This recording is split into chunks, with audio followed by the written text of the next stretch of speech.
wake up Christmas Day and unwrap a present, and I want that present to be you, Paddy.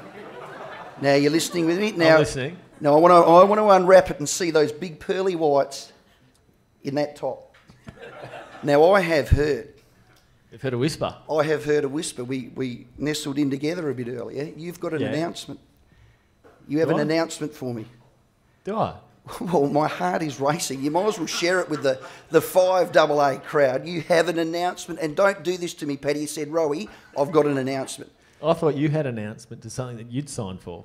No, you've got an announcement. I don't have an announcement.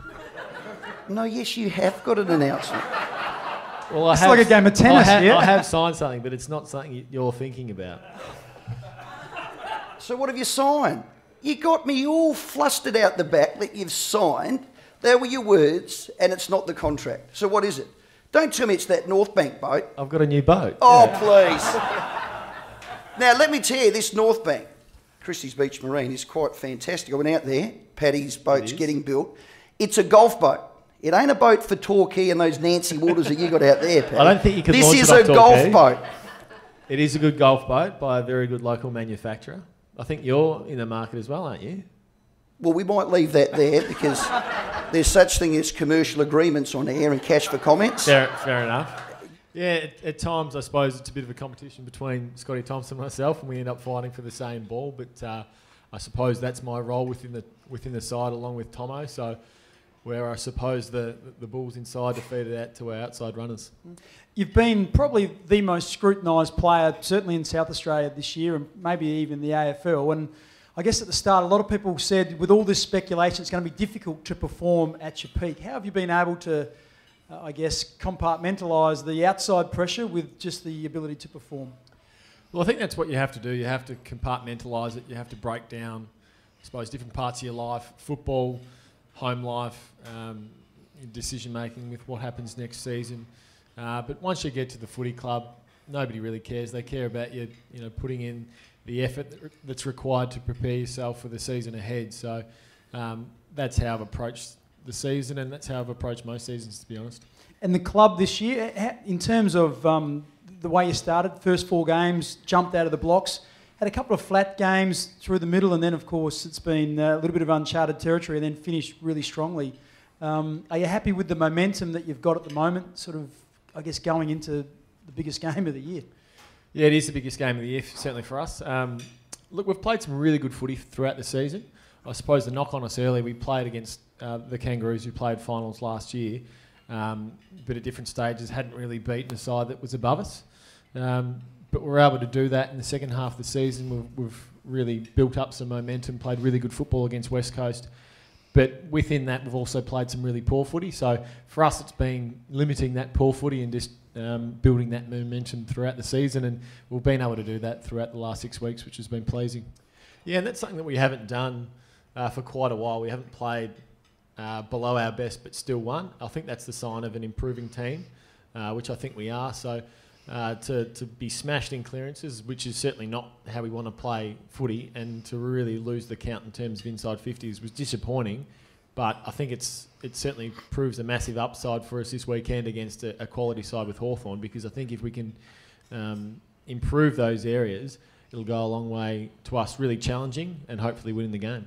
The clearances is a really interesting one, because it's something you pride yourself on as a footy club, and Geelong was really poor. You were soundly beaten down there, and then last week lost by 20, including 17-8 out of the middle, which is, once again, an area generally pretty good. If you remember the last time you played the Hawks out here was round 12, and you're pretty much in it for the first 3 quarters, and then they just blew you out of the water with about 3 or 4 clearances. I think you got a bit of airtime with Scotty Camporelli having a discussion about it. You'll look at the centre square. Well, you were backing me up that night. I was trying. It wasn't that bad. No. But I mean, they got on top of you and they just kicked 3 or 4 quick goals and put the game beyond you. So that centre clearance work is so critical this week.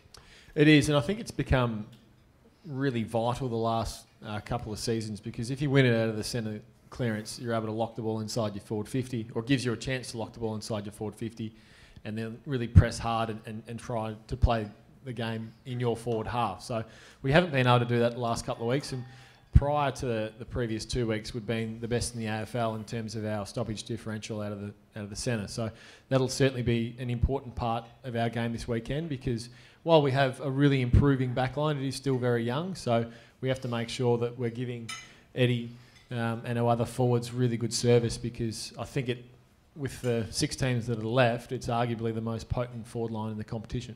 It's interesting. I spoke with Sam Jacobs, and I hope he doesn't mind me saying this, but he told me he got 57 hit-outs against Geelong, and he had, I think, 48 last week. He said, What more do you want me to do, guys? Just, I'm winning the taps. Actually, get on the end of it, please.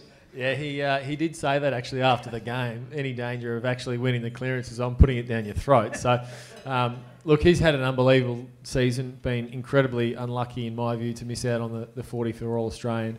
But his work for us is just invaluable, and he's a big game player, and he certainly proved that last weekend.